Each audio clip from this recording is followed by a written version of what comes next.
Hello ladies and gentlemen, my name is Dan, the voice behind ThatKaitoDan, and welcome to my review for RWBY Volume 4, Chapter 4, Family.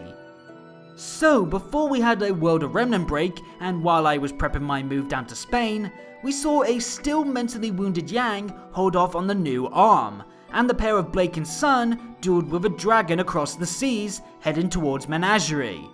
So far the volume has been quite entertaining, as we started to head into some very interesting situations.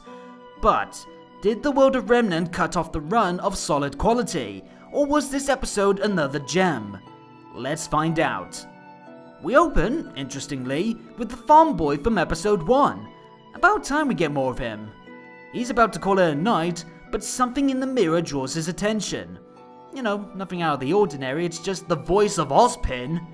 Yep, we hear Shannon McCormick's awesome voice as Ozpin once again, spooking the poor lad onto his ass. Definitely seems like the Ozpin theory now has some traction to it, with the headmaster making some kind of connection, even if the farm boy isn't fully aware of it right now. If you want more proof that these two have some ties together, how about the fact that the farmer's name is Oscar? Why is that so special? Well, it's actually the first name of the headmaster's inspiration, Mr. Oscar Zoroaster Fadrig Isaac Norman Henkel Emmanuel Ambrosi Diggs, aka the Wizard of Oz. Whether or not Oz is in the mirror or just in Oscar's head, we can at least assume that Ozpin has plans for him, perhaps as the next wizard or as a vessel to rest in post his clash with Cinder. But regardless, it's more clear than ever now that Oscar is definitely no ordinary farmer. Also, I am super excited to mention that Oscar is voiced by Aaron Dismuke, the voice behind roles such as Arslan from the heroic legend of Arslan, Leonardo Watch from Blood Blockade Battlefront, and of course, being the original English voice for Alphonse Elric from the Fullmetal Alchemist series. Now if only we can get Oscar to have a scene with Crow. Next up, things get a little wild, as we see Yang, clearly in a nightmare, back in the ruins of Beacon. The setting is dark and off-putting, there's screams and growls in the distance, and the only glimmer is a bright blood red, similar to the kind seen on the one who made her this rocked, Adam, who appears skulking towards her. The masked Faunus is clearly a terrifying figure now for the Huntress, the cause of her current pain, and even in her head, she can't win, her shotgun attacks doing nothing to the lad, Adam's attack being only stopped by Yang waking up. That was a pretty cool insight into Yang's current state of mind, at least in regards to Adam.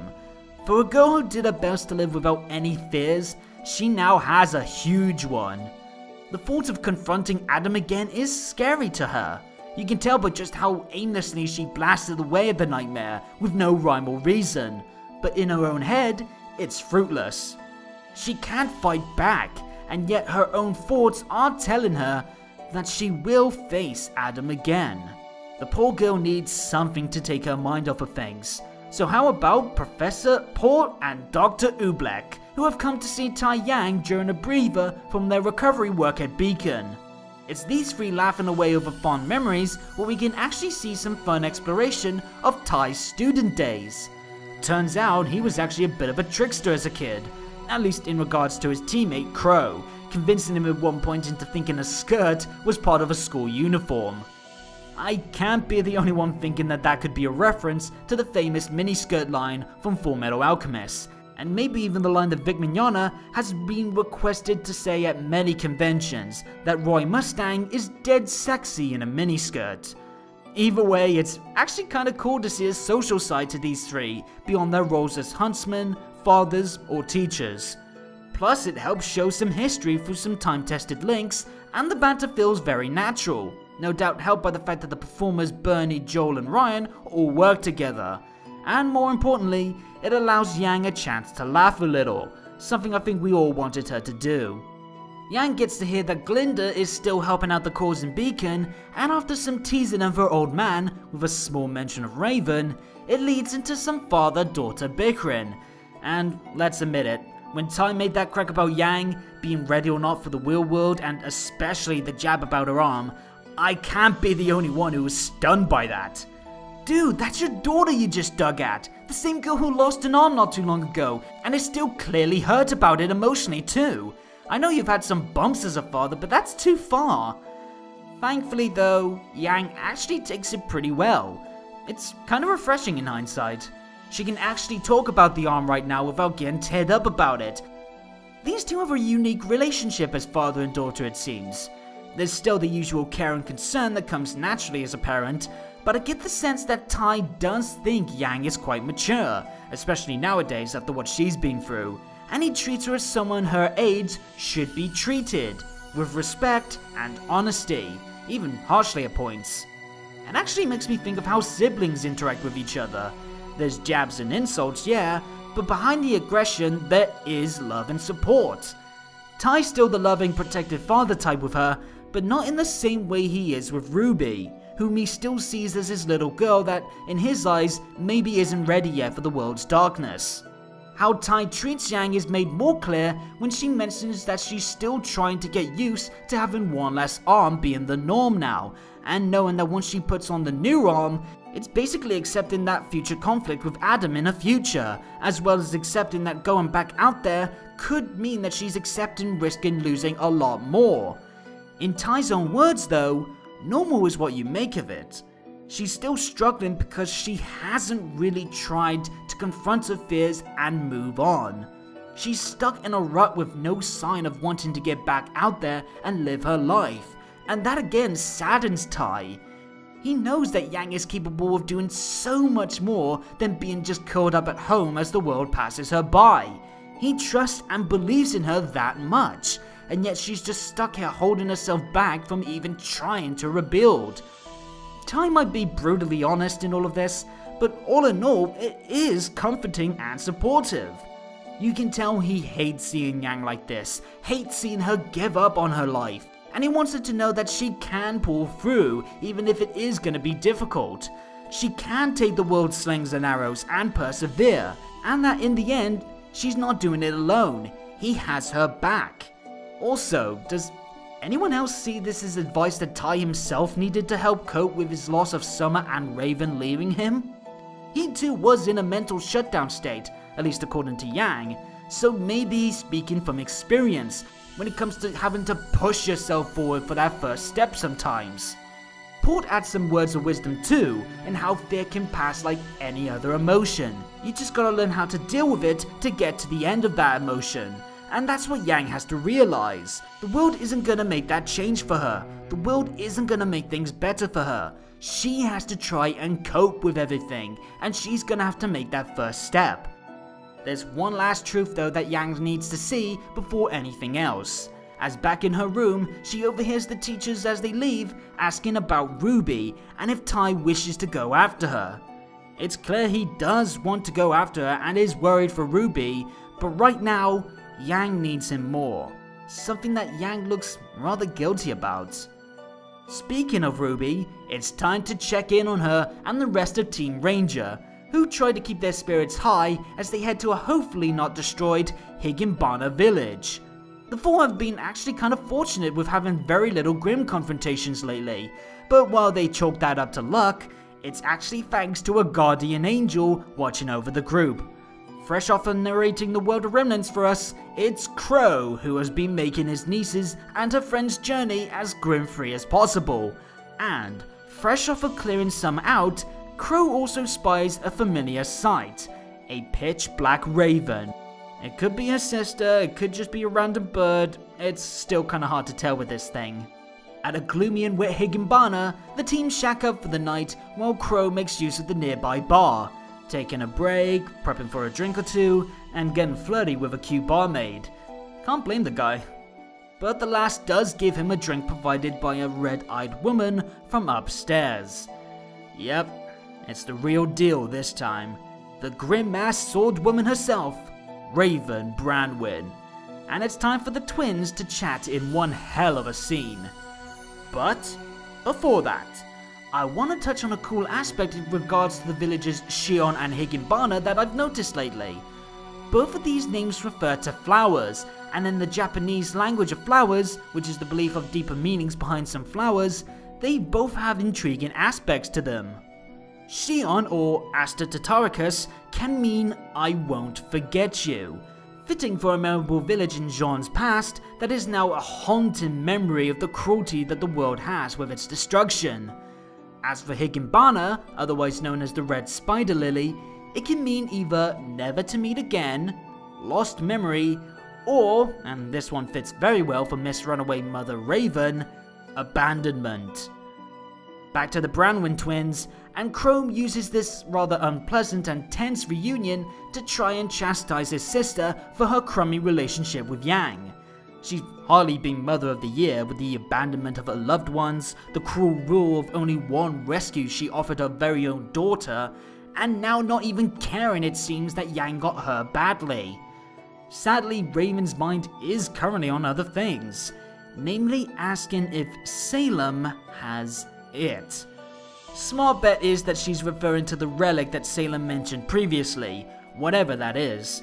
But with Raven unsure if the Wicked Witch has this mysterious item in her possession, it actually gives some clarity about Raven's position in this grander conflict. She's a third party. She's not on Salem's side, but she's not on Crow's side either. She wouldn't need to ask Crow if Salem has this relic if she was on the Wicked Witch's side, though she's hardly acting as a friendly ally to Crow either with her conflictive attitude. Apparently only getting involved right now because of the shifts in power that could affect her. And after giving Crow some warnings about the fates of Beacon and Ozpin, she's just here for some information in return. Now, how did she get to thinking that Beacon would fall and Ozpin would lose? Does Raven have some way to judge the future, or did she just scope out these results as she watched over things? Crow gives no clear answers in regards to the relic, but he does try and get his sister to join his side, despite their conflicts. He does see Raven as someone he'd rather have with him than against him. But the offer is shot down, with Raven not happy at all that Crow left the tribe which raised them. A tribe of killers and thieves, as Crow puts it. From that and past information, are we to assume then that Crow and Raven are from a bandit tribe? This does explain things in regards to Oobleck's comments earlier about the Branwyn twins being interesting, plus Crow not knowing about proper school uniforms. They came from a different lifestyle, as rogues, as bandits, as thieves, as killers. But this also helps another topic when it comes to Raven. We can kind of assume now why she left Ty and the others, because her tribe likely needed her, a tribe of bandits that she's now the leader of. Crow's comments though on how Raven views family does highlight how kind of ironic it is that Raven is preaching about loyalty to her people when she left her husband and daughter.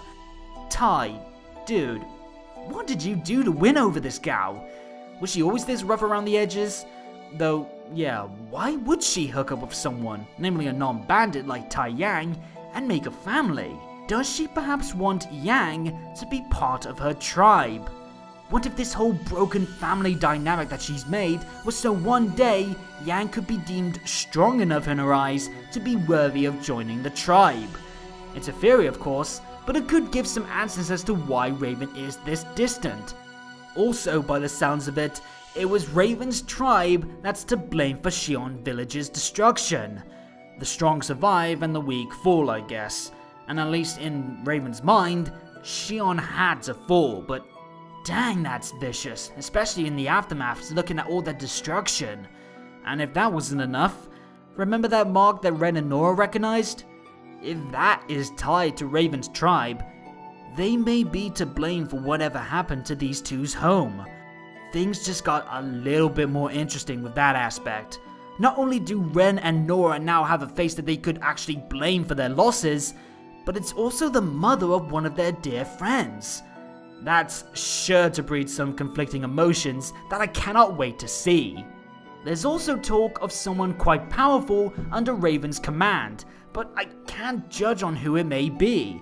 It could be Tyrion, maybe acting as a double agent between Raven's group and Salem's lot, or it could be the Spring Maiden, the next one targeted, and someone whose current whereabouts are unknown even to Crow. He did bring up the topic of the Spring Maiden and this powerful member in quite quick succession, so we may be thinking that the powerful member and the Spring Maiden are one and the same. But he does need more information just to be sure, especially to keep such info safe from those who may seek her. That concept though is rather interesting, seeing the powers birthed from good, honest kindness being used for cruel and inhuman schemes. It does sound like Raven's tribe are quite the threat beyond its new leader, but even they might not be enough for whatever Salem has in mind. Crow tries to make it clear to Raven that they need the Spring Maiden to stay out of Salem's hands, though given Raven's dismissal, I imagine she thinks that she and her tribe, spring or no spring, can manage for now. The conversation ending there as the masked woman teleports out. Whew, that was a lot to digest for such a simple but very gripping scene. And now we've got plenty to chew on for the time being, while Crow likely eases that poor waitress's fears with some more flirts and alcohol. But that's not the end of the episode. That's saved for one last shot in Patch. A fresh new day allows us to see that Yang has claimed a small victory, as she finally dons that new arm, ready for Tai to train her, and ready to reclaim that fire that was inside of her. Tell you what, the episode title felt very fitting, that's for sure. Family was a big dynamic in both good and dark ways. The same episode that had blood family and those close to Yang helping her try to overcome her current challenges also had twins clashing morals, intentions, and questions in one of the most edge-of-the-seat discussions in the entire series. There was some very pleasing exploration as well of some relationships that not much has been seen of, like the Branwins, Tai and Yang, and even the teachers. Yang and Tai, as I said, have a rather honest and loving bond that is built on their strife that they've had to deal with, and that will be the bedrock that sets up what should be a very tough but worthwhile rebuilding process for Yang. Both Xiaolongs want Yang to come back into the world strong, and this is going to be a big training period for her now. Should go without saying that this was a very emotionally gripping episode, with just how thick the atmosphere got at points. The Branwin discussion was nail-biting as all hell, and I was glued to everything that they said. There's a real strength link on display here that also helps show that Raven has some flaws to her that make her a bit more of an intriguing dynamic than just being the runaway mother with the badass sword. She's imposing and tough, but she has this confident nature as well that could be her downfall. But she also seeks answers and is scoping out all sides, while finally getting some barbs thrown her way for her past and having some intriguing feelings in regards to loyalty and family. The same person who is willing to save her daughter will only do so once, and even though she doesn't seem to be inherently evil and isn't on Salem's side, she has harmed innocents for selfish reasons, and could also have big impacts on Ren and Nora. It's gonna be quite exciting to see more of her now and see more of her layers explored now she's finally stepping into the limelight. A lot of the episode's positives is in that atmosphere, and also when it comes down to some fantastic directing and animation work. The nightmare sequence for one had some very top-notch work with the lighting and colours to show just how much Adam weighs heavily on Yang's mind, with the landscape being bathed in his dark familiar colours. While in the Branwin scene, a lot of that tone needed the right visual elements to help out with just as much as the performer's voice work and the scripting, which was fantastic too. The right angles, the dim lighting, the right approach to the music, it all meshed into one of the most compact and yet immersive social moments in the entire show, and that's not even taking into account the actual stuff that was being discussed. By the way, I am so happy that Raven's model looks a bit different than before, looking less like a palette swap of Yang and more of a unique design. And I welcome that even in one of the most tense episodes in the entire series, we did have some levity thanks to the adults in Patch, which helped us have some time to breathe between two very heavy set pieces. And lastly, I am very happy with the progress and exploration with Yang. After all this time since Beacon's fall, it's great to see some forward steps have been made, while also seeing that Adam is a heavy cloud above her head. the one constant that she fears that is stopping any buzz that she may have had in the past to want to get back into the action. With that, you can kind of understand why it took a firmer touch from Tai Yang and the girl to being the reason why Tai can't go after RWBY to be the kicker. But it is key to note that she hasn't recovered yet, not even close. Heck, she's only just getting started. Now Yang must learn once more how to fight with two arms after spending some time with just the one. And you can tell that those visions from before won't go away anytime soon. For the voice acting praise of the episode, I want to give it to Anna Hullum as Raven. While equal praise could have been shared to Bernie as Tai, and especially with Barbara showing off some highs and lows to Yang's current emotional tug of war, for the first time getting a full exploration of her character, I think Anna did quite well, especially to add in some hardened pop to the skewed beliefs and statements of Miss Branwyn. And that's it for, honestly, my new favourite episode of the volume so far. This was one of the best examples to show that RWBY isn't just about the wild weapons and the blood pumping action, but the character struggles and bonds are just as important. And the high quality in the aura that surrounded so much of this episode was fascinating and captivating, to the point that I did find myself needing to catch a breath at numerous points. Wonderful, wonderful stuff from all involved. But as ever, these are just my personal opinions. What are your guys' feelings on the episode? Was it as rewarding for you guys as it was for me, or did it fail to hit the mark? Let me know in the comments down below, and while you're at it, like and think the video, not to mention click on the bell and subscribe to know when new uploads are out. Plus, follow me on Twitter at ThatKaitoDan for more on RWBY, future uploads, and more. Until next time though, have a good day or good night, and peace out.